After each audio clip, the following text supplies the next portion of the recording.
Bismillahirrahmanirrahim. Assalamualaikum warahmatullahi wabarakatuh.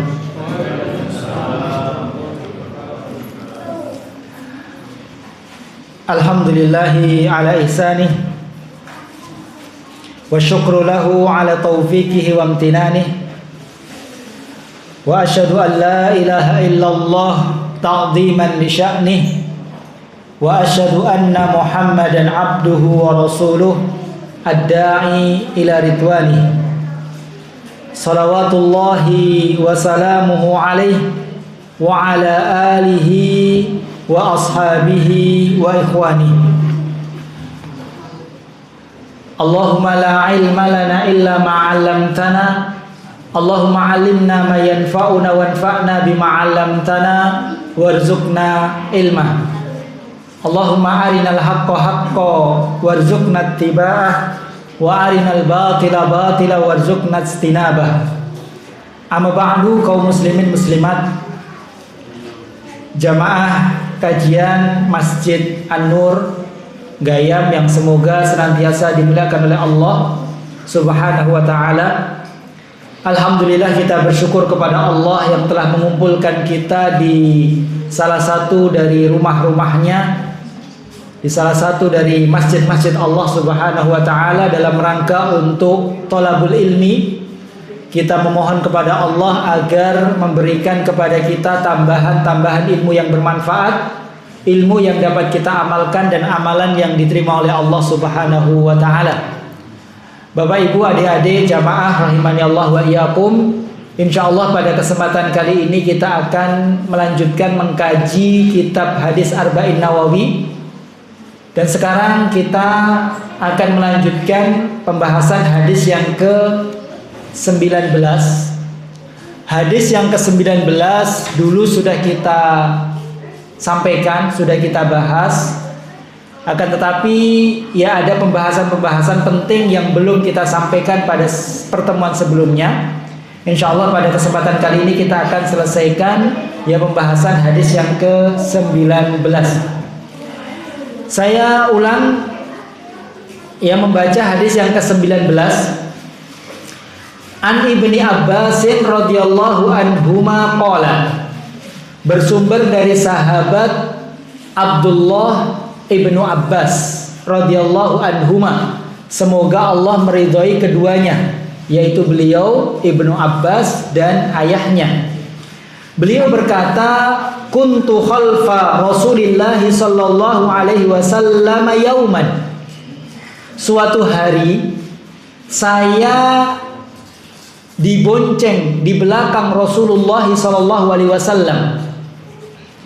Faqala, maka Rasulullah bersabda, ya ghulam, inni uallimuka kalimat. Wahai anak kecil, wahai pemuda, saya akan ajarkan kepadamu beberapa kalimat-kalimat penting. Ihfadillah yahfazka. Jagalah Allah, maka niscaya Allah akan menjagamu. Ihfadillah tajidhu tujahaka. Jagalah Allah, maka niscaya engkau akan mendapati Allah di sisimu. Idza sa'alta fas'alillah wa idza sta'anta fasta'in billah. Apabila kamu meminta, maka mintalah hanya kepada Allah, dan apabila kamu memohon pertolongan, maka mohonlah pertolongan hanya kepada Allah. Wa'lam annal ummata law ijtama'at ala ayyanfa'uka bi syai'in lam yanfa'uka illa bi syai'in qad kataballahu lak. Ketahuilah, seandainya semua manusia berkumpul, mereka bersepakat untuk memberimu suatu manfaat, mereka semuanya sepakat ingin memberimu suatu manfaat, maka sama sekali mereka tidak akan bisa memberimu manfaat kecuali apa yang sudah dituliskan oleh Allah Subhanahu wa taala untukmu. Sebaliknya, walau ijtama'u ala ayyadurruka bi syai'in lam yadurruka illa bi syai'in qad kataballahu alaik. Jika semua manusia berkumpul jadi satu, semuanya sepakat ingin memberimu madharat, ingin memberimu bahaya, maka semua mereka tidak bisa memberikanmu bahaya apapun kecuali apa yang sudah dituliskan oleh Allah atasmu. Ya. Rufi'atil aqlam wa jaffatis suhuf. Ketahuilah bahwasannya pena untuk menuliskan takdir itu sudah diangkat dan buku-buku catatan takdir itu sudah mengering. Rawahu Tirmidzi, hadis ini diriwayatkan oleh Imam Tirmidzi dan beliau mengatakan hasanun sahih. Hadis ini adalah hadis yang hasan sahih. Wa fi riwayatin ghairi Tirmidzi, dan diriwayatkan oleh selain Imam Tirmidzi, Rasulullah mengatakan ihfadillah tajidahu amamaka. Jagalah Allah, maka niscaya engkau akan mendapati Allah ada di hadapanmu. Ta'arraf ilallahi firraha'i ya'rifka fisyiddah. Kenalilah Allah ketika kamu di waktu lapang, dalam keadaan lapang, maka Allah akan mengenalimu dalam keadaan engkau sempit. Wa'lam annama akhta'aka lam yakun liyusibaka wa ma asabaka lam yakun liyukhti'aka. Ketahuilah sesungguhnya apa yang luput darimu tidak akan menimpamu, dan apa yang menimpamu tidak akan pernah luput darimu. Wa'lam anna nasra ma'as sabri wa annal farja ma'al karbi wa anna ma'al usri yusra. Ketahuilah bahwasanya pertolongan itu bersama dengan kesabaran, ya, kesenangan itu bersama dengan kesulitan, dan kesusahan itu bersama dengan kemudahan. Jadi kaum muslimin muslimat rahimani Allah wa iyyakum, dulu pembahasannya sampai mana, Pak? Ada yang masih ingat? Sampai apa? Ya.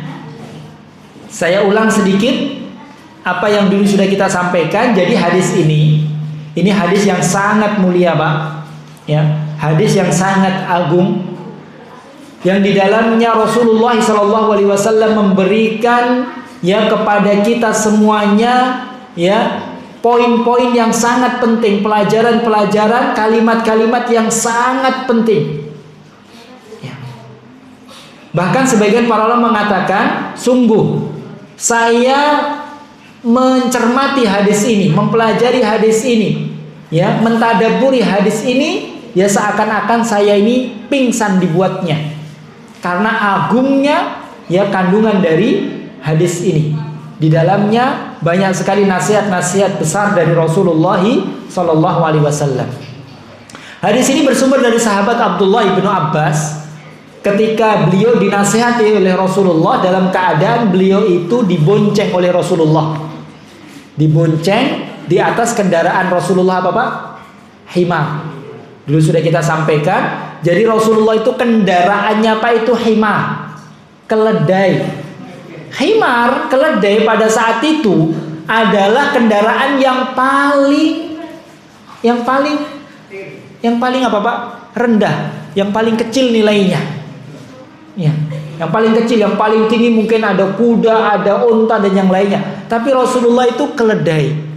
Bayangkan beliau itu, Rasulullah itu seorang nabi, seorang rasul, seorang pemimpin kaum muslimin. Dunia itu ada di tangan beliau. Jika beliau menginginkan dunia, maka dengan mudah Allah akan memberinya. Bahkan Allah berikan pilihan. Maukah ya dia dijadikan oleh Allah sebagai seorang raja yang kaya raya? Rasulullah tidak mau. Rasulullah ingin hidup sebagai seorang hamba biasa. Ya. Ini tawaduknya Rasulullah, rendah hatinya Rasulullah sallallahu alaihi wasallam. Berbeda dengan pemimpin-pemimpin sekarang, Pak ya. Ya, Masya Allah. Ya, kendaraannya tuh yang paling mewah. Ya, tidak hanya kendaraan yang paling mewah, kalau lewat pun harus diberi ya jalan. Ya, ini jauh berbeda dengan Rasulullah sallallahu alaihi wasallam. Beliau adalah pemimpin yang merakyat, pemimpin yang rendah hati. Dan dari peristiwa tersebut kita dapat ambil pelajaran, dulu kita sampaikan, ini bagaimana Rasulullah itu memanfaatkan waktu sebaik-baiknya. Ketika beliau membonceng sahabat Abdullah bin Abbas, beliau bonceng. Ya, itu tidak luput dari nasihat.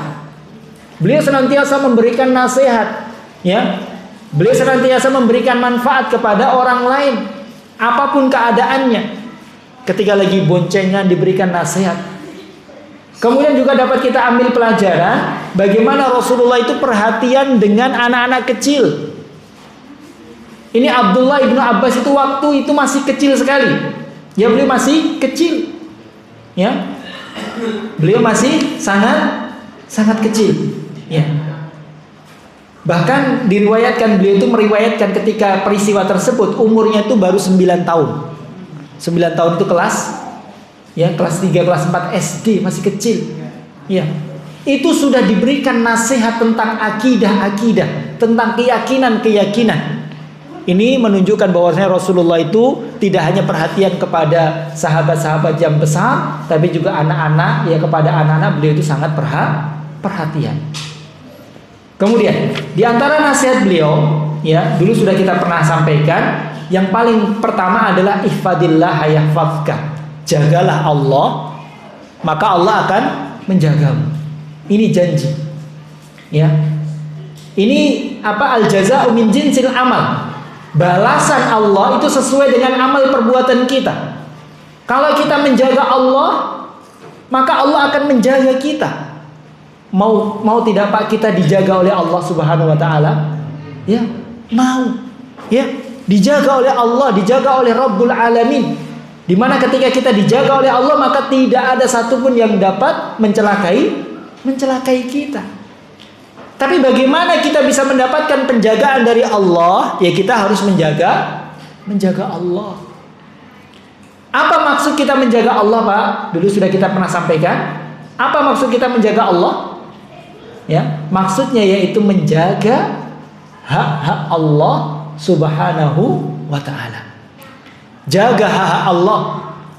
Allah punya perintah-perintah, maka kita berusaha untuk menjalankan perintah-perintah tersebut. Allah memberikan kepada kita larangan-larangan, maka kita jauhi semua larangan-larangan Allah Subhanahu wa ta'ala. Maka dengan menjaga hak Allah, Allah akan menjaga kita. Dan penjagaan Allah kepada kita ini ada dua, Pak. Yang pertama, penjagaan Allah kepada agama kita, pada akhirat kita. Yang kedua, penjagaan kita terhadap dunia kita. Jadi dunia kita akan dijaga oleh Allah, agama kita juga akan dijaga oleh Allah. Ya, agama kita ini yang paling utama. Keimanan kita, agama kita akan dijaga oleh Allah. Sehingga ketika seseorang itu menjaga hak Allah, maka dia tidak akan mudah untuk tersesat. Karena Allah akan menjaganya. Ya. Tidak mudah dia terpengaruh dengan fitnah-fitnah syubhat, fitnah-fitnah syahwat, tidak mudah karena Allah menjaganya. Dalam hal ini contoh yang paling nyata yang dapat kita ambil pelajaran adalah Nabiullah Yusuf alaihissalam. Nabiullah Yusuf alaihissalam dihadapkan, ya, dengan kemaksiatan yang besar, yaitu berzina dengan perempuan yang didambakan oleh semua laki-laki, ya, seorang putri raja, ya, wanita cantik jelita, ya. Dan Nabi Yusuf itu seorang pemuda yang normal, punya keinginan terhadap wanita, ya. Bahkan wanita itu sendiri yang memaksa Nabi Yusuf alaihissalam. Ini kalau tidak dijaga oleh Allah, maka terjadi apa yang terjadi. Tapi Nabi Yusuf dijaga oleh Allah, diselamatkan oleh Allah dari, ya, jatuh dalam perbuatan dosa. Dijaga oleh Allah, dijaga agamanya. Kenapa? Karena Nabi Yusuf senantiasa menjaga Allah Subhanahu wa ta'ala. Ini jaga agama. Kemudian juga dijaga dunia kita. Ya. Ini contoh yang nyata, yaitu kisahnya Nabi Musa alaihissalam dengan Nabi Khidir. Ya. Di mana Nabi Khidir dan Nabi Musa ketika masuk suatu negeri, ya, di situ ada tembok yang hampir rubuh, kemudian dibenarkan oleh Nabi Khidir. Kemudian Nabi Khidir mengatakan, ya, bahwasanya di bawah wa kana tahtahu kanzul lahuma, ya, di bawah tembok ini ada harta milik 2 anak yatim. Ya, ini dijaga, harta tersebut punya anak yatim itu dijaga oleh Allah. Nanti akan Allah tunjukkan harta tersebut kepada 2 anak yatim tersebut kalau anak yatim tersebut sudah dewasa. Sekarang masih dijaga oleh Allah, tidak ada yang bisa mengetahui. Ini kalau tidak dijaga oleh Allah, orang akan tahu harta tersebut akan diambil, tapi dijaga oleh Allah.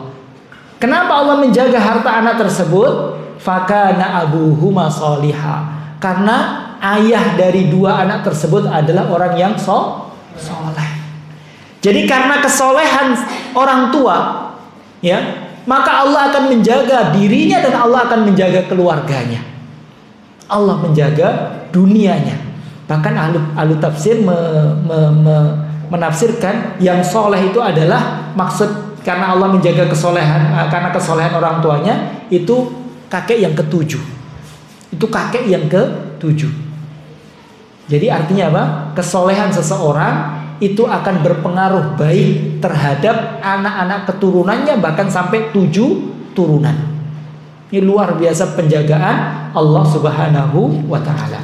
Ini kemarin sampai situ terakhir Pak ya. Berikutnya, nasihat berikutnya, idza sa'alta fas'alillah. Apabila kamu meminta, maka mintalah hanya kepada Allah. Ini dulu sudah belum Pak? Idza sa'alta fas'alillah udah belum? Udah saya jelaskan atau belum dulu? Idza sa'alta fas'alillah, apabila kamu meminta, maka mintalah hanya kepada Allah Subhanahu wa taala. Ini lihat Rasulullah menanamkan tauhid, menanamkan akidah kepada anak kecil yang waktu itu masih umur 9 tahun. Kalau minta hanya kepada Allah Subhanahu wa taala, ini tauhid. Ini puncak dari tauhid. Di mana kita ini jangan mudah-mudah minta kepada manusia, Pak. Kita tuh punya Allah Subhanahu wa taala. Rabb yang maha memberi, Rabb yang maha memiliki segalanya. Kita minta kepada Allah. Dan Allah itu justru marah kalau kita tidak meminta kepadanya. Beda dengan manusia, Pak. Manusia itu kalau diminta, sekali mungkin dia ngasih, 2 kali mungkin dia ngasih, 3 kali ngasih, tapi sambil cemberut, berikutnya diusir kita. Sering diminta, maka manusia itu semakin senang atau jengkel, Pak? Jengkel. Oleh karena penyair Arab pernah mengatakan, penyair Arab pernah mengatakan, la tas'alanna bani Adam hajatan wasalil ladzi abwabuhu la tuhjabu. Allahu yaghdabu hina tarakta su'alah wa bani Adam hina yus'alu yaghdabu.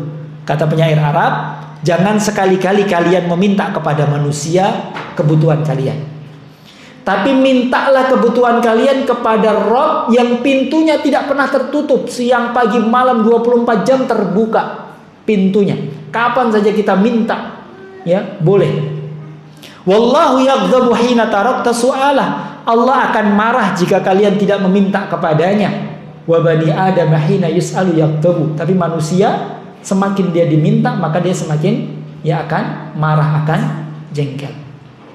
Minta kepada Allah Subhanahu wa taala. Bahkan urusan yang paling kecil sekalipun. Dahulu para ulama itu menjelaskan, bahkan perkara sepele minta kepada Allah.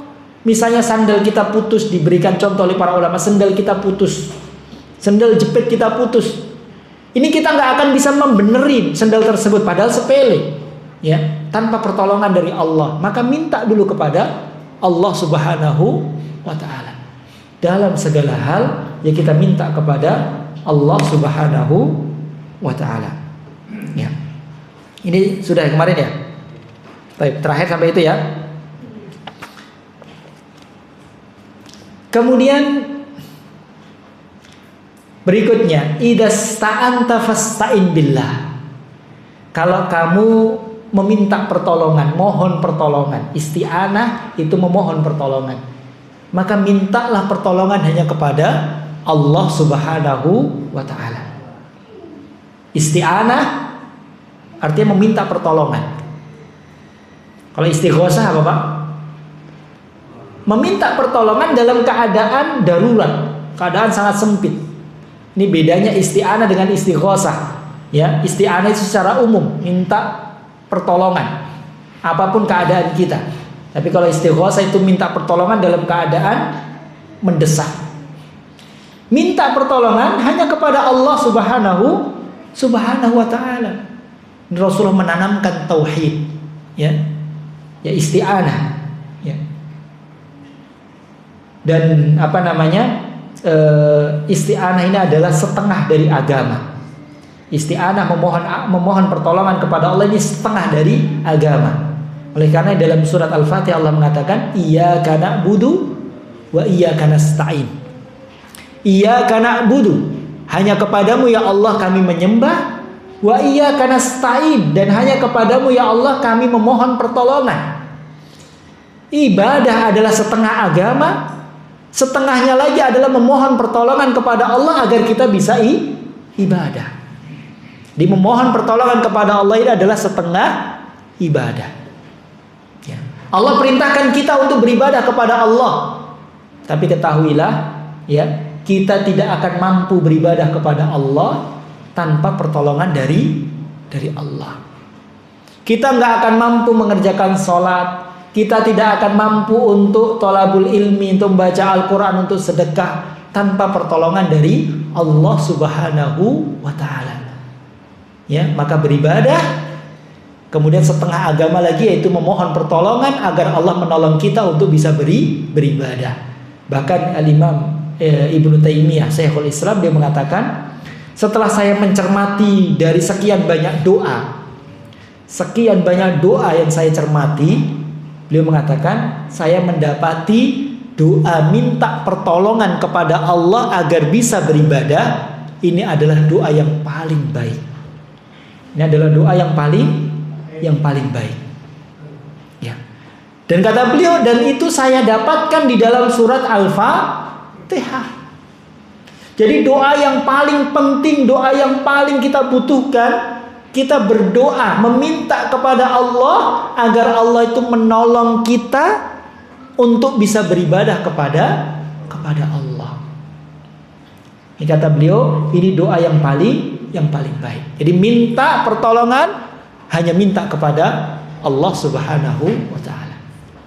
Sekarang pertanyaan, Pak, boleh nggak kita minta tolong kepada manusia, Pak?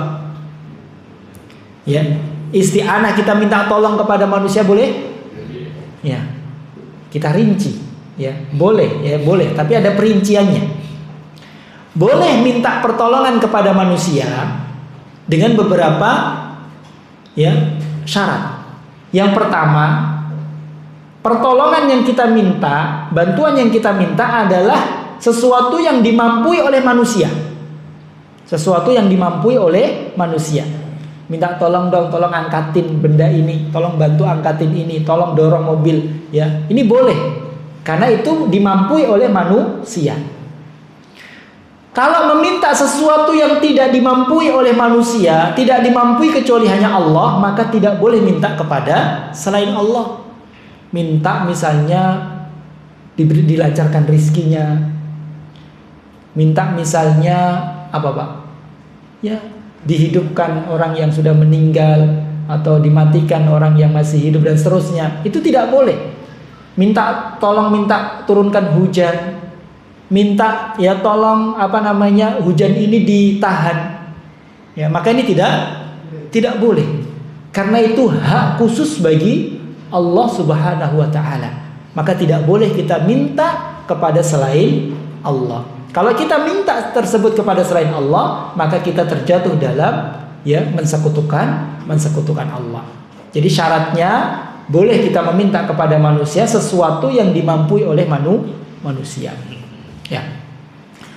Kedua, syarat yang kedua, boleh kita meminta kepada manusia selama manusia tersebut masih hidup. Maka tidak boleh meminta apapun kepada orang yang sudah meninggal dunia.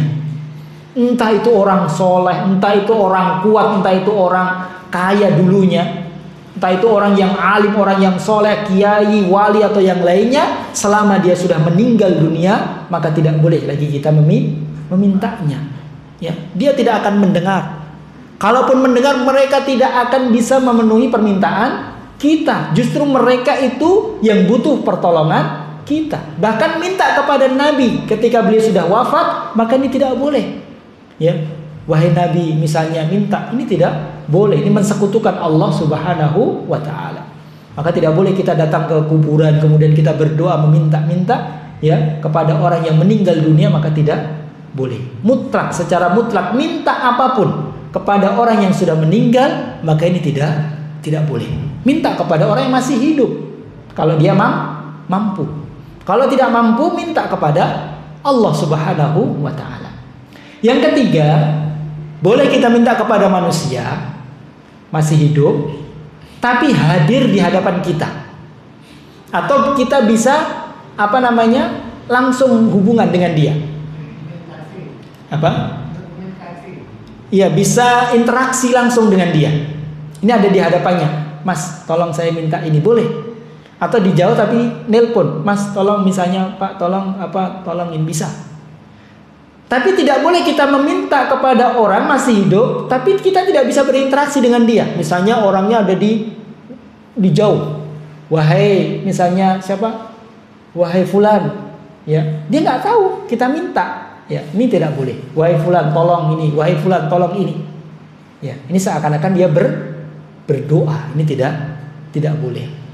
Jadi minta sesuatu yang dimampu oleh manusia, minta ya selama dia masih hidup dan dia ada di hadapan kita, atau kita bisa interaksi langsung dengannya. Maka selain ini, maka tidak boleh kita minta kepada selain Allah Subhanahu wa ta'ala. Baik. Berikutnya di dalam hadis ini Rasulullah SAW mengatakan, rufi'atil aqlam wa jaffatis suhuf. Ya, kata Rasulullah, ya, pena itu sudah diangkat dan buku catatan takdir itu sudah mengering. Jadi pena untuk menuliskan takdir itu sudah diangkat. Ya, sudah tidak ada lagi penulisan takdir. Dan buku-buku catatan takdir itu sudah mengering. Maksudnya apa? Maksudnya apa ini, Pak? Maksudnya adalah bahwasannya segala sesuatu yang akan terjadi, segala sesuatu ya itu sudah tercatat, sudah dicatat takdirnya oleh Allah Subhanahu wa ta'ala, yaitu di kitab takdir, di kitab induk takdir, yaitu Lauhul Mahfuz. Dari A sampai Z, dari yang terjadi di awal sampai nanti yang terakhir, semuanya sudah dicatat oleh Allah Subhanahu wa ta'ala tentang diri kita secara detail. Ya, kapan kita lahir, di mana kita lahir, kapan kita meninggal, di mana kita meninggal, bagaimana hidup kita, bagaimana rizki kita, dengan siapa kita menikah, ya, berapa anak kita punya, dan seterusnya. Semua sudah dicatat oleh Allah Subhanahu wa ta'ala, dan catatan itu sudah mengering, artinya sudah tidak bisa berubah. Tidak bisa berubah. Ya, yang ada di Lauhul Mahfuz tidak bisa berubah. Apa yang sudah Allah catatkan akan menimpa kita, udah pasti menimpa kita. Kita tidak bisa mengelak. Apa yang luput dari kita, maka tidak akan menimpa kita. Bagaimanapun kita berusaha untuk mendapatkannya, kalau Allah tidak menetapkan, maka kita tidak akan mendapatkannya. Ya. Bahkan Allah sudah catat 50.000 tahun, Pak, sebelum Allah menciptakan langit dan bumi. 50.000 tahun takdir itu sudah ada. Kata Rasulullah, kataballahu maqadiral khalaiqi qabla an yakhluqas samawati wal ard bi khamsina alfi sanah. Allah itu sudah mencatat takdir semua makhluk. Ya, 50.000 tahun. Lama atau sebentar itu, Pak? Lama sekali ya. 50.000 tahun. 50.000 tahun sebelum Allah menciptakan langit dan bumi. Ya.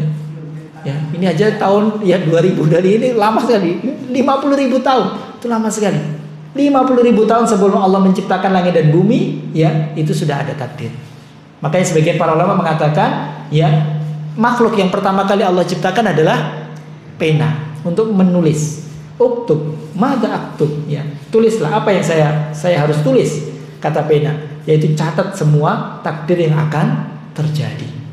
Ya.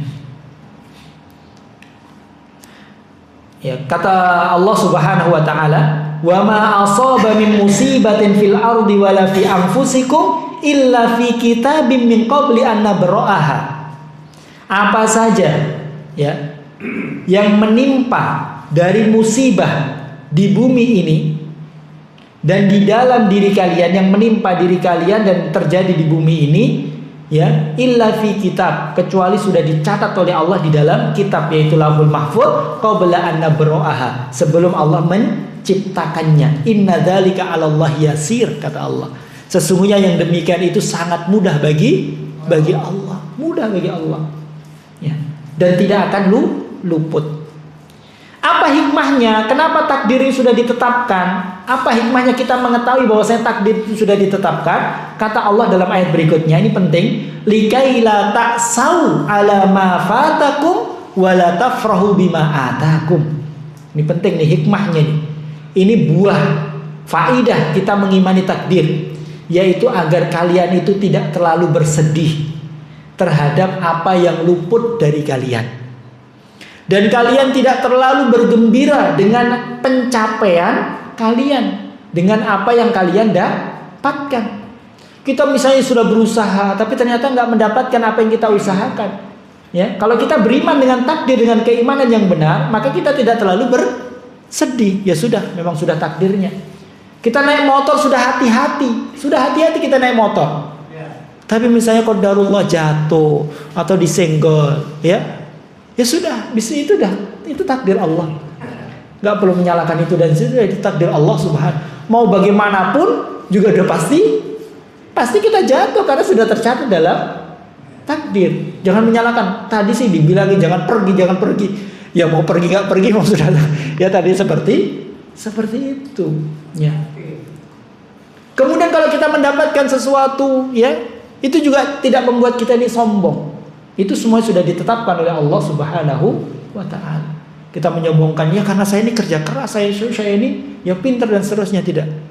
Itu semata-mata karena takdir Allah, rahmat Allah Subhanahu wa ta'ala. Ya. Akan tetapi ini poin penting, ya. Kalau kita sudah mengetahui takdir, kalau kita sudah ditakdirkan oleh Allah bagaimana kedepannya kita, ya, maka buat apa lagi kita beramal misalnya, ya? Buat apa kita beramal? Toh juga nanti sudah ada takdirnya. Kalau takdir masuk surga, ya masuk surga. Kalau takdirnya masuk neraka, ya masuk neraka. Ya sudah, kita nggak usah beramal. Ini salah atau benar, Pak? Salah. Ya, ini salah. Ya. Kenapa? Ya, bahwasanya kita ini hamba, ya, manusia. Ini hanya diperintahkan oleh Allah Subhanahu wa ta'ala, yaitu untuk berusaha, ya, mengusahakan untuk keselamatan kita, kebaikan kita. Ya, kita lakukan apa-apa yang baik bagi kita, ya, dengan menempuh jalan-jalan kebaikan. Ya. Kenapa? Karena kita ini akan dimudahkan oleh Allah, ya. Kita ini akan dimudahkan oleh Allah melakukan sesuatu yang menjadi takdir kita. Jadi Pak, maksudnya kata Rasulullah, fa'malu fakullun muyassarun lima khuliqalah. Beramalah, berbuatlah, karena sesungguhnya kalian ini akan dimudahkan oleh Allah melakukan apa saja yang menjadi takdir kalian. Kita nggak tahu takdir kita nanti di surga atau di neraka, kita sukses atau tidak, selamat atau tidak, kita nggak tahu. Tapi kita ini harus mengusahakan, ya, kita ini beramal amalan kebaikan, beramal amalan penghuni surga. Kalau kita mudah dalam mengamalkan amalan penghuni surga, maka itulah takdir kita. Itu petunjuk dari takdir kita. Berarti kita ini adalah penghuni surga. Tapi kalau kita ini dimudahkan oleh Allah, kita ini kok jalan mau bermaksiat, melakukan amalan-amalan penghuni neraka ini kok mudah sekali jalannya, kok enak, mau nyuri juga enak, mau ini juga enak, mau, ya. Ini bisa jadi, ya, memang Allah mudahkan jalannya menuju ke takdirnya, yaitu penghuni neraka. Maka ya kita berusaha untuk melakukan amalan-amalan penghuni surga, ya, dengan harapan semoga jalan kita, takdir kita adalah ya surga Allah Subhanahu wa ta'ala. Ya. Jadi ya tetap kita beramal, karena seseorang itu akan dimudahkan oleh Allah dalam mengamalkan sesuai dengan jalur takdirnya. Kalau kita nggak mau beramal, takutnya ya memang takdir kita tidak mau beramal, akhirnya takdir akhir kita adalah neraka, wal iyadu billah. Kemudian berikutnya kata Rasulullah SAW, wa'lam annal ummata law ijtama'at ala ayyan fa'uka bi syai'in lam yanfa'uka illa bi syai'in qad kataballahu lak. Ketahuilah, jika semua manusia dari awal sampai akhir semuanya berkumpul jadi satu, semuanya sepakat, semuanya berusaha ingin memberikan sesuatu manfaat kepada kita, maka kata Rasulullah, tidak ada satupun dari semua manusia itu yang bisa memberikan manfaat kecuali apa yang sudah ditulis oleh Allah Subhanahu wa ta'ala. Ini kalau semua manusia mengusahakan kita ini baik, mengusahakan memberikan kita sesuatu yang baik, maka nggak akan mampu, percuma. Kecuali apa yang sudah Allah Subhanahu wa ta'ala takdirkan. Sebaliknya, wala wijtama'u ala ayadurruka bi syai'in lam yadurruka illa bi syai'in qad kataballahu alaik. Jika semua manusia ini berkumpul, sepakat semuanya ingin mencelakai kita, maka tidak ada satupun di antara mereka yang bisa mencelakai kita kecuali ya apa yang sudah Allah Subhanahu wa ta'ala catat untuk kita. Apa maksudnya ini? Ya. Maksudnya ini yaitu ini penjelasan dari Rasulullah SAW bahwasannya semua yang akan menimpa seorang hamba, entah itu yang memberikan manfaat baginya, yang memadaratkan untuknya, ini semuanya sudah ditakdirkan oleh Allah Subhanahu wa ta'ala, dan itu tidak akan berubah. Ya, tidak akan luput dari catatan Allah Subhanahu wa ta'ala.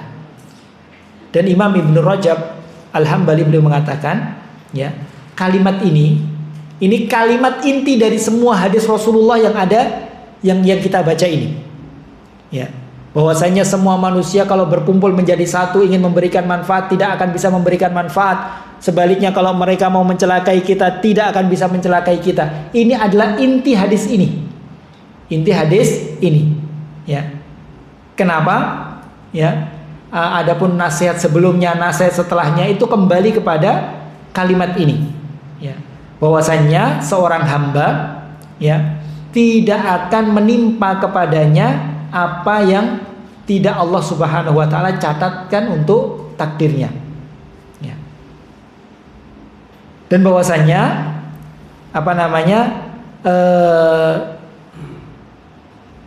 seorang hamba ketika kita mengimani ini bahwasanya semua itu sesuai dengan takdir Allah Subhanahu wa ta'ala, maka hendaknya ini semua menjadikan kita ini ya senantiasa hanya takut, berharap hanya kepada Allah Subhanahu wa ta'ala. Ya. Kita takut hanya kepada Allah. Kita berharap hanya kepada Allah Subhanahu wa ta'ala. Karena manusia ini ya kita harapkan kebaikan mereka percuma. Ya, kita mengharapkan kebaikan manusia ya percuma. Kalau memang Allah tidak mengizinkan kita mendapatkan kebaikan, percuma. Kita minta-minta, kita merengek-rengek, kita memohon-mohon, ya percuma kalau Allah Subhanahu wa ta'ala tidak menghendakinya. Sebaliknya, kita takut hanya kepada Allah Subhanahu wa ta'ala. Ya, kita takut hanya kepada Allah karena manusia tidak bisa memadaratkan kita. Manusia tidak bisa mencelakai kita kecuali atas izin Allah Subhanahu wa ta'ala. Dan para ulama mengatakan, kalau kita ini mengimani hal itu, ya, maka harusnya kita ini beribadah hanya kepada Allah Subhanahu wa ta'ala. Karena sesuatu yang diibadahi itu ingin memberikan manfaat kepada orang yang beribadah kepadanya. Dan yang bisa memberikan manfaat itu hanya Allah Subhanahu wa ta'ala. Maka hendaknya kita beribadah hanya kepada Allah Subhanahu wa ta'ala. Tidak boleh kita beribadah kepada yang lain. Kalau kita beribadah kepada yang lain, apa yang mau kita harapkan? Kebaikan dari mereka nggak bisa. Ya, tidak bisa kita mengharapkan kebaikan dari mereka, pun kita tidak perlu takut keburukan-keburukan mereka, ya, bahaya yang akan mereka berikan kepada kita, karena semuanya tidak akan terjadi kecuali dengan izin Allah Subhanahu wa taala. Maka hadis ini, ya kaum muslimin muslimat rahimani Allah wa iyyakum, yang menguatkan keimanan kita, menguatkan akidah kita, ya, hendaknya kita ini hanya beribadah kepada Allah, takut hanya kepada Allah, berharap hanya kepada Allah, tawakal hanya kepada Allah Subhanahu wa taala, meminta hanya kepada Allah, karena yang bisa memberikan hanya Allah Subhanahu wa taala. Ya. Sekarang pertanyaannya, Pak. Ya, di sana disebutkan ada amalan-amalan yang dapat menambahkan, melapangkan rizki dan memanjangkan umur. Contoh misalnya yaitu silaturahmi. Kata Rasulullah SAW, man ahabba an yubsata lahu fi rizkihi wa an yunsa'a lahu fi athari falyasil rahimah. Barang siapa yang ingin dilapangkan rizkinya dan dipanjangkan umurnya, maka hendaknya dia menjalin tali silaturahmi. Artinya di antara manfaat faidah dari silaturahmi yaitu umurnya akan dipanjangkan oleh Allah. Seakan-akan ya umurnya itu awalnya batasnya dari sampai sini, kemudian karena silaturahmi jadi dipanjangkan lagi. Maka apakah itu bertentangan dengan hadis ini, Pak? Bahwasanya takdir itu sudah tidak bisa dirubah, pena itu sudah diangkat dan catatan itu sudah mengering, berkontradiksi atau tidak, Pak? Ya, bagaimana kita menyatukan dua hadis tersebut, Pak? Kira-kira bagaimana? Ya, jadi buku catatan takdir yang ada di Lauhul Mahfuz, ya. Lauhul Mahfuz ini adalah induk, ya, buku catatan takdir, induknya. Ini yang tidak akan pernah berubah. Itu takdir catatan yang ada di Lauhul Mahfuz, tidak akan pernah berubah, dan itu hanya Allah yang tahu. Hanya Allah yang tahu. Akan tetapi dari buku induk tersebut nanti diturunkan oleh Allah itu berkala, ada takdir tahunan. Setiap tahun diturunkan kepada malaikat, nanti malaikat menjalankan takdir 1 tahun tersebut. Nah, yang bisa berubah itu takdir selain di Lauhul Mahfuz. Adapun yang di Lauhul Mahfuz maka itu tidak akan pernah berubah. Kalau umurnya dipanjangkan, ya, maka itu sudah ada catatan di Lauhul Mahfuz. Semuanya sudah tercatat di Lauhul Mahfuz dan itu yang tidak akan pernah berubah. Ya. Adapun yang berubah itu takdir-takdir selain yang ada di Lauhul Mahfuz yang Allah turunkan secara terperinci. Misalnya takdir tahunan, misalnya takdir umri. Takdir umri itu takdir ketika kita ini diciptakan oleh Allah. Ya, ketika ini seorang bayi sudah dimasukkan nyawa oleh Allah, ya. Maka Allah utus kepadanya seorang malaikat. Yang malaikat itu menyampaikan, mencatat tentang ya rizkinya, kemudian tentang amalannya dan seterusnya. Itu adalah takdir umri. Kemudian kaum muslimin muslimat rahimani Allah wa iyyakum jami'an. Maka dari sini Imam Syafi'i memberikan nasihat kepada kita, hendaknya yang kita cari itu adalah ridho Allah Subhanahu wa taala. Bukan mencari ridho manusia, ya. Yang paling penting adalah kita mencari ridho Allah. Karena kalau Allah meridhoi kita, ya maka sudah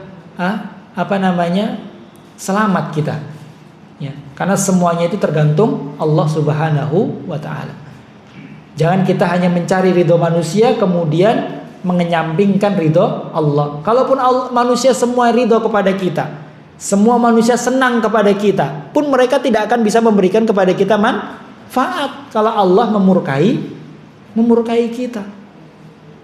Sebaliknya kalau Allah sudah ridho kepada kita, walaupun semua manusia ini murka kepada kita, tidak senang kepada kita, tapi Allah senang kepada kita, maka manusia ini tidak ada yang bisa memberikan madarat kepada kita. Maka cari ya keridhaan manusia. Cari keridhaan Allah. Dengan mencari keridhaan Allah, maka dengan sendirinya manusia itu akan ridho kepada kepada kita. Ya. Kata Rasulullah SAW, ya barang siapa yang mencari ya ridha Allah Subhanahu wa taala, ardahullahu wa ardahun nas, maka Allah akan meridhoi dia dan manusia juga Allah jadikan ridho kepada dirinya. Tapi barang siapa yang mencari ridho manusia bisukhtillah, dia mencari ridho manusia dengan kemurkaan Allah, maka Allah akan murka kepada dia dan Allah akan jadikan manusia itu murka kepada dirinya juga. Maka cari ridho Allah Subhanahu wa ta'ala. Kemudian kalimat yang terakhir yang diajarkan oleh Rasulullah SAW yaitu fa'lam annan nasra ma'as sabri. Ya, annan nasra ma'as sabri. Sesungguhnya pertolongan itu bersama dengan kesabaran. Wa annal faraja ma'al karbi. Dan sesungguhnya kesenangan itu bersama dengan kesulitan. Wa anna ma'al usri yusra. Dan sesungguhnya ya kesulitan itu bersama dengan kemudahan. Pertolongan yaitu bersama dengan kesabaran. Artinya Allah itu akan memberikan kepada kita pertolongan kalau kita ini sabar. Terkadang Allah itu menguji kita. Allah menguji kita dengan ujian-ujian. Ya. Dengan ujian tersebut Allah ini ingin mengetahui kadar keimanan kita, seberapa besar kesabaran kita. Ya. Ujian-ujian yang Allah berikan kepada orang-orang yang beriman itu bukan ujian untuk menghinakan orang tersebut, tidak. Tapi justru untuk meninggikan derajatnya. Kalau dia sabar, maka Allah akan berikan dia pertolongan dan Allah akan angkat derajatnya. Allah akan hapuskan dosa-dosanya. Ya. Allah angkat derajat seseorang dengan ujian. Oleh karenanya ketika Rasulullah ditanya manusia yang paling berat ujiannya, siapa Pak? Rasulullah, para nabi. Kita ini nggak ada apa-apanya ujiannya. Kata Rasulullah ya ketika ditanya ayun nasi asyaddu bala'an, siapakah manusia yang paling berat ujiannya? Maka Rasulullah mengatakan al-anbiya tsummal amsal fal amsal, para nabi, kemudian ya orang-orang yang setelah mereka seperti mereka. Yang keimanannya mendekati keimanan para nabi, maka semakin besar ujiannya. Ya. Innallaha idza ahabba qauman ibtalah. Allah itu kalau mencintai seseorang, maka Allah akan uji dia. Ini Allah cinta kepada seorang hambanya, maka Allah akan berikan ujian, bukan untuk menghinakannya, tapi untuk mengangkat derajatnya. Fa in radiya falahu ridha wa in sakhita falahu sud. Kalau dia ridho dengan ujian tersebut, maka Allah tambah ridho kepada dia. Tapi kalau dia marah dengan ujian tersebut, maka Allah akan marah kepada dia. Lihat ujian para nabi itu luar biasa. Kalau ujian kita ini paling apa sih Pak? Ya, paling sakit meriang, ya, paling kadang susah, ya, apanya Pak? Ya, rezekinya kadang susah, tapi ya masih masih aman gitu. Tapi kalau ujian para nabi itu luar biasa. Kalau kita baca sirahnya Rasulullah, sirahnya para nabi itu luar biasa. Di mana Rasulullah SAW lahir ya tidak melihat ayahnya, ibunya meninggal ketika beliau masih kecil. Kemudian beliau diusir dari kampung halamannya, difitnah oleh orang-orang kampung halamannya, difitnah, kemudian dijadikan sayembara untuk dibunuh dan seterusnya. Ini fitnahnya luar biasa. Lihat juga para nabi-nabi yang lain, fitnahnya ya ujiannya luar biasa, tapi mereka sabar. Kemudian kalau kita sabar, ya setelah Allah tahu oh ternyata hambaku ini sabar dalam menghadapi ujian, baru Allah turunkan pertolongan. Allah berikan pertolongan. Ya. Maka pertolongan itu datang karena kesabaran. Kalau kita nggak sabar, maka tidak ada pertolongan dari Allah Subhanahu wa Ta'ala. Kata Allah Subhanahu wa Ta'ala,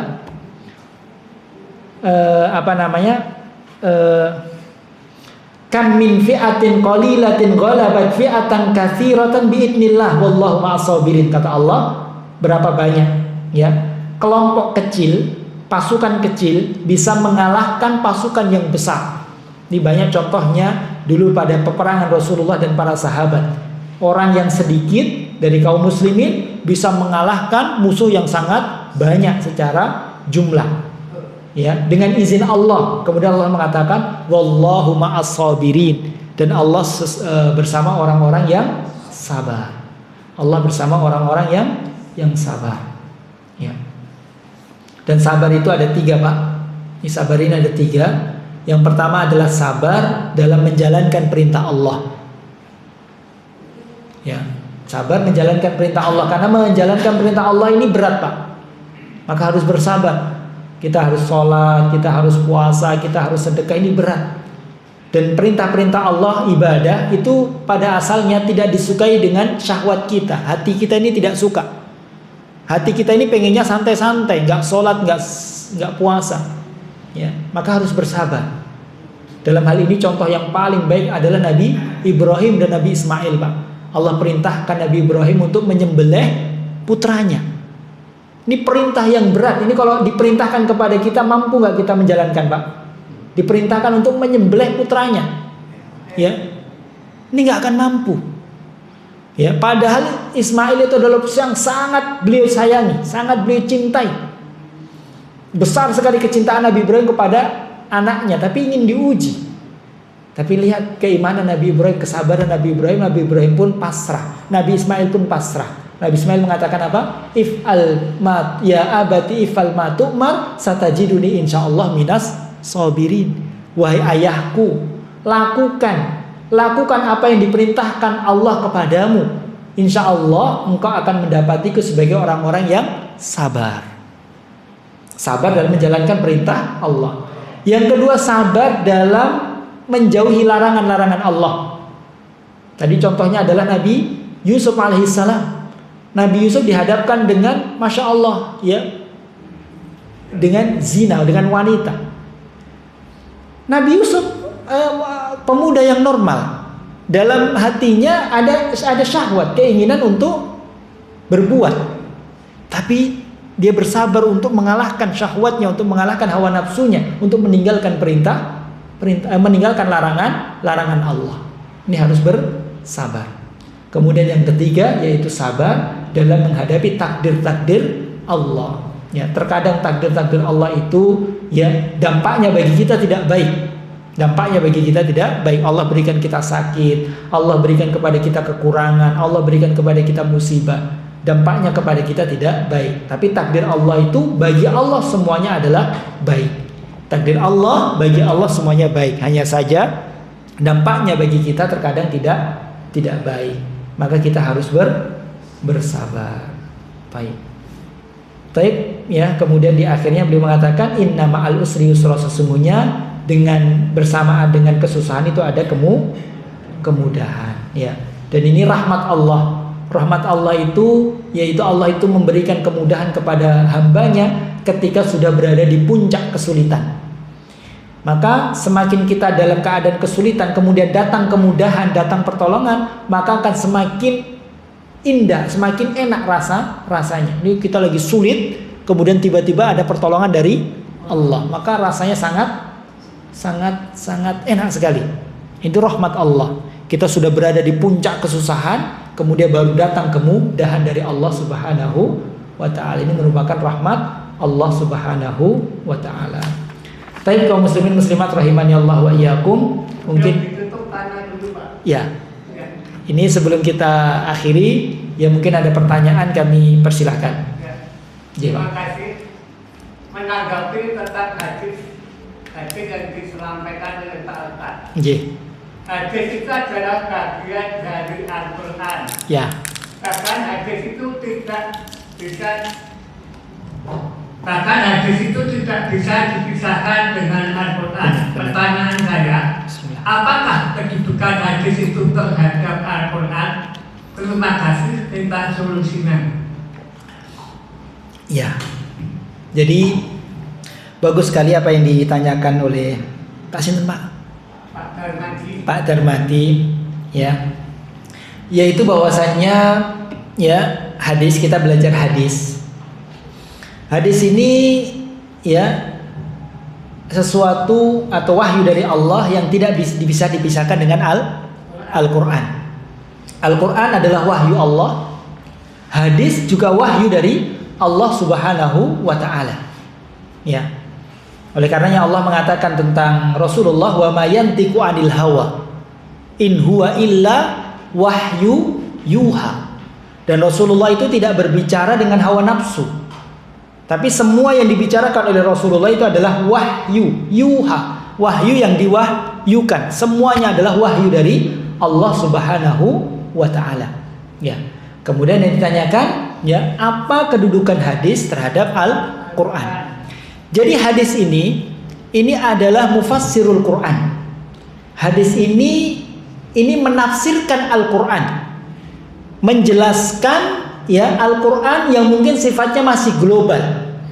Ya, adanya hadis ini menjelaskan secara terperinci sehingga Al-Quran itu bisa kita pahami dengan benar, ya, dengan hadis-hadis tersebut. Contoh, di dalam Al-Quran Allah perintahkan kita untuk sholat. Allah perintahkan kita untuk sholat. Tapi kan di dalam Al-Quran tidak dijelaskan bagaimana cara kita sholat. Maka dijelaskan oleh Rasulullah di dalam hadis-hadisnya tata cara sholat dari takbir sampai salam. Di dalam Al-Quran diperintahkan bagi kita untuk zakat, untuk haji, ya. Tapi di dalam Al-Quran tidak diperintahkan, tidak diajarkan secara detail tata cara haji. Kemudian tentang, ya, hukum-hukum zakat, tentang nisab dan seterusnya, ya, tidak dijelaskan secara detail. Maka ini fungsi kedudukan hadis, yaitu mufassirul Quran, untuk menjelaskan Al-Quran, untuk menjelaskan, ya, Al-Quran ini. Jadi itu, ya, kedudukan hadis Nabi Shallallahu Alaihi Wasallam, yaitu menjelaskan, ya, Al-Quran atau, ya, apa kalimat di dalam Al-Quran yang masih hukum, yang masih mujmal, yang masih global, kemudian, ya, ditafsir, diperinci oleh Rasulullah SAW di dalam hadisnya. Bahkan, ya, di dalam hadis itu ada hukum-hukum yang baru, dan itu semua juga diterima, ya, yang tidak ada di dalam Al-Quran. Misalnya di dalam Al-Quran makanan-makanan yang haram hanya disebutkan apa saja, tapi nanti diperinci, ditambah lagi oleh Rasulullah di dalam hadis-hadisnya. Maka tidak bisa kita hanya mengambil Al-Quran kemudian mengenyampingkan, menolak hadis.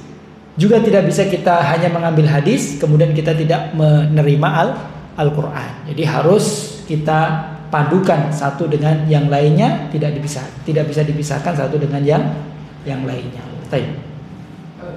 Ya. Kemudian mungkin ibu-ibu ada pertanyaan, satu lagi mungkin. Ibu-ibu ada yang tanyakan? Saya bisa lagi. Bisa Pak. Iya, bisa, Masya Allah. Terima kasih. Ya. Waktu Nabi Adam, Ya. kita mati terus, Ya. singkat saja, Hah? itu adalah digoda oleh iblis. Iya. Dan iblis dan Adam diusir dari Iya. Taman Iblis. Pertanyaan saya, apakah itu takdir dari Allah? Terus keluarnya dari surga itu, apakah itu hanya godaan dari iblis tadi? Terima kasih, minta solusinya. Baik. Ya. Ini pertanyaan yang bagus berkaitan dengan materi kita tentang kisah Nabi Adam alaihissalam, ya, di mana pada awalnya Nabi Adam itu berada di surga, kemudian dikeluarkan oleh Allah dari surga karena godaan iblis. Ya, godaan iblis untuk mendekati, untuk makan, ya, dari pohon yang dilarang oleh Allah Subhanahu wa taala. Apakah ini takdir? Ya, jelas ini adalah takdir. Ini adalah takdir. Dan itu ada hikmahnya, yaitu ada hikmahnya. Memang takdir Allah Subhanahu wa taala, tapi untuk mencapai takdir tersebut, ya, memang ada jalan-jalannya, ada sebab-sebabnya. Di antaranya adalah, ya, tadi tipu daya iblis dan yang lainnya. Jadi ada takdir, kemudian Allah itu tidak hanya menciptakan takdir, tapi Allah ini juga menciptakan sebab-sebab untuk sampai kepada takdir tersebut. Contoh, Pak, ya, kita ditakdirkan kaya.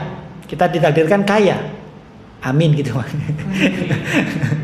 Nah, Allah itu tidak hanya menakdirkan kita kaya, tapi Allah akan menakdirkan kita juga jalan-jalan untuk menuju ke sana. Allah takdirkan kita misalnya kita punya spesialis dalam bidang tertentu sehingga kerjanya enak, atau kita punya orang tua yang kaya juga jadi kita kaya, atau Allah takdirkan kita ini orang yang rajin bekerja dan seterusnya. Jadi Allah juga menakdirkan jalan-jalan untuk menuju kepada takdir tersebut. Jadi semua ini adalah takdir Allah. Cuma di sini ada, dari peristiwa tersebut ada satu poin penting sekali, ya ini saya tambahkan. Lihat, Nabi Adam dikeluarkan dari surga, iblis pun dikeluarkan dari surga. Lihat Pak, Nabi Adam itu dikeluarkan dari surga karena melanggar satu larangan Allah. Karena melanggar satu larangan Allah, yaitu mendekati pohon tersebut. Hanya satu larangan Allah yang beliau langgar, itu dikeluarkan oleh Allah dari surga. Iblis dikeluarkan dari surga karena tidak mentaati satu perintah Allah. Tidak mentaati satu perintah Allah, yaitu apa? Ya, sujud kepada Adam alaihissalam. Ya, satu perintah Allah ditolak, dikeluarkan dari surga. Satu larangan Allah diterjang, Adam dikeluarkan dari surga. Sekarang pertanyaannya Pak, berapa perintah Allah yang kita tinggalkan? Berapa larangan Allah yang kita terjang? Maka Pak, ya, kita harap surga, kita mengharap surga, ya, itu tidak lepas dari rahmat Allah Subhanahu wa taala. Kita masuk surga itu ya memang karena amalan kita, tapi tidak lepas dari rahmat Allah Subhanahu wa taala. Itu semuanya karena rahmat Allah Subhanahu wa taala. Ya. Jadi senantiasa kita mengharap rahmat Allah Subhanahu wa ta'ala, karena amalan kita sebanyak apapun itu sebetulnya tidak bisa untuk membeli surga. Ya, sebanyak apapun, apalagi amalan kita ini banyak kekurangan, ini tidak impas dengan surga Allah yang begitu besar dan banyak kenikmatan-kenikmatan di dalamnya. Itu semuanya karena bonus, itu adalah rahmat dari Allah Subhanahu wa ta'ala. Baik. Ibu-ibu satu sudah? Nggak ada? Kalau tidak ada kita cukupkan ini. Cukup, kita akhiri. Subhanakallahumma bihamdika asyhadu an la ilaha illa anta astaghfiruka wa atubu ilaik. Wassalamualaikum warahmatullahi wabarakatuh.